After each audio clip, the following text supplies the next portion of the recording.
Is it safe to travel to Johannesburg right now? That's a question that carries a lot of weight, because Johannesburg isn't just any city.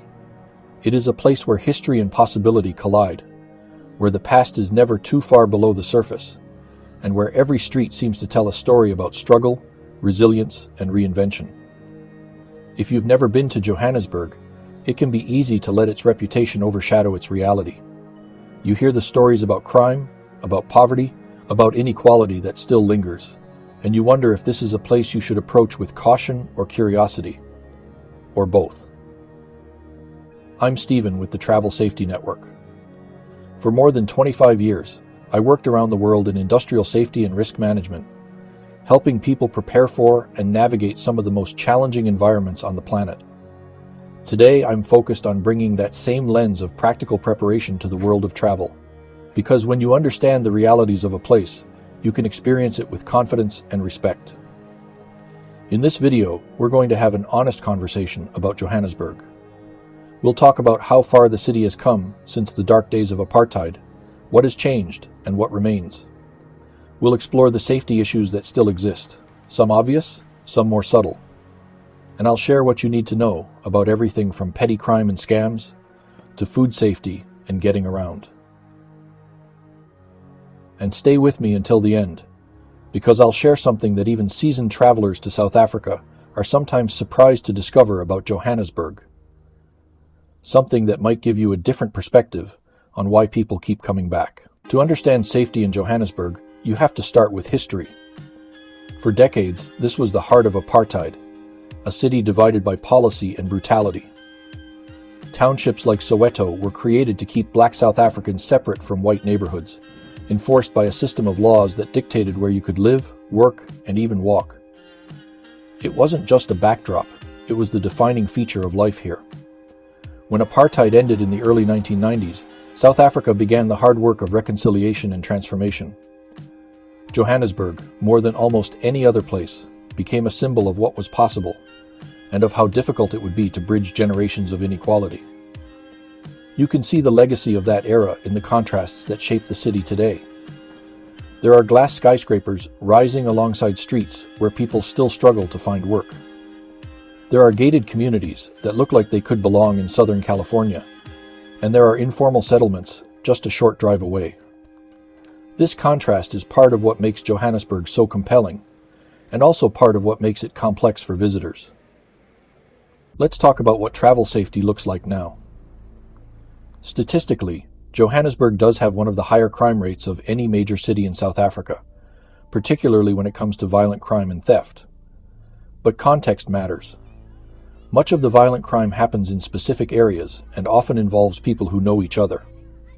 Tourists are rarely the targets of violent assaults if they take sensible precautions and avoid high-risk neighborhoods, especially after dark. That said, petty crime remains a real concern. Pickpocketing, bag snatching, and car break-ins are common in busy places like shopping centers, transport hubs, and some tourist sites. If you visit areas like Hillbrow or certain parts of the CBD, you need to be especially aware of your surroundings. But it's also true that many visitors spend time in Johannesburg without incident. They come for business, for conferences, for cultural tourism, or simply as a gateway to Kruger or Cape Town, and they leave with a richer understanding of the city and its people. One area where you'll notice a difference compared to other big cities is transportation. In many places, you might feel comfortable taking public transit at any hour. In Johannesburg, the reality is different. The metro rail system has long struggled with safety issues, including vandalism and theft. The Gautrain, a modern commuter rail linking Sandton, the airport, and Pretoria, is safe and reliable, but it doesn't cover the whole city. Most locals and experienced visitors rely on private transport. Licensed taxis, ride-hailing services like Uber or Bolt, or pre-arranged shuttles are the norm. If you rent a car, you'll hear advice to keep doors locked, windows up, and valuables out of sight, even when stopped at traffic lights. It can sound alarming, but it's simply part of staying vigilant in a city that has real but manageable risks. Health and hygiene standards are good in many respects, but there are still things you need to consider. Tap water in Johannesburg is generally safe to drink, especially in hotels and restaurants that cater to international travelers. But in some older buildings or informal settlements, water quality can be inconsistent, so bottled water is a reliable option if you're unsure. Food safety is usually very good in reputable restaurants, hotels, and established cafes. Johannesburg has a flourishing food scene, with everything from Pan-African fine dining to street food markets.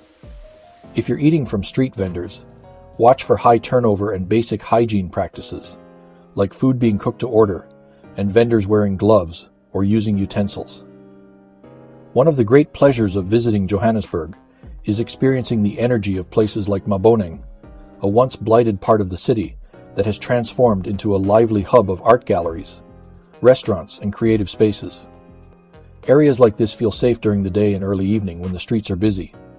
But late at night, when foot traffic dies down, you need to be cautious. Plan your transportation in advance and avoid walking alone in quiet areas. Politically and socially, South Africa is still grappling with the legacies of its past.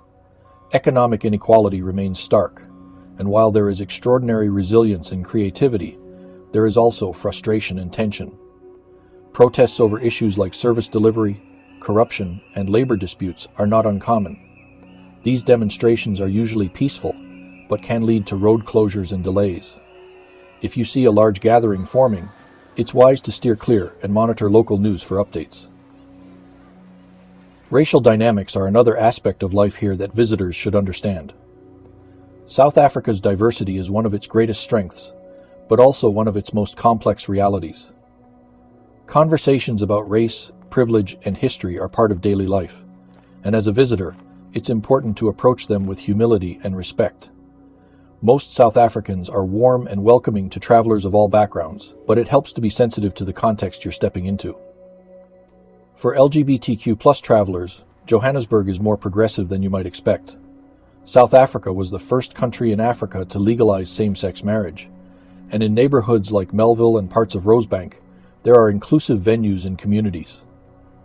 That said, attitudes can vary widely, especially in more conservative areas, so discretion is advised in certain contexts. When it comes to official guidance, the travel advisories are clear but not alarmist.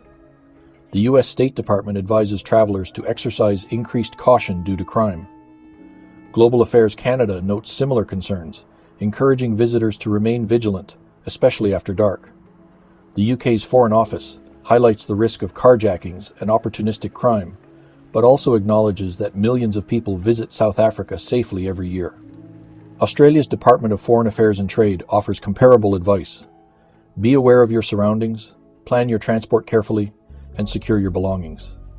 What does this all mean for you as a traveler?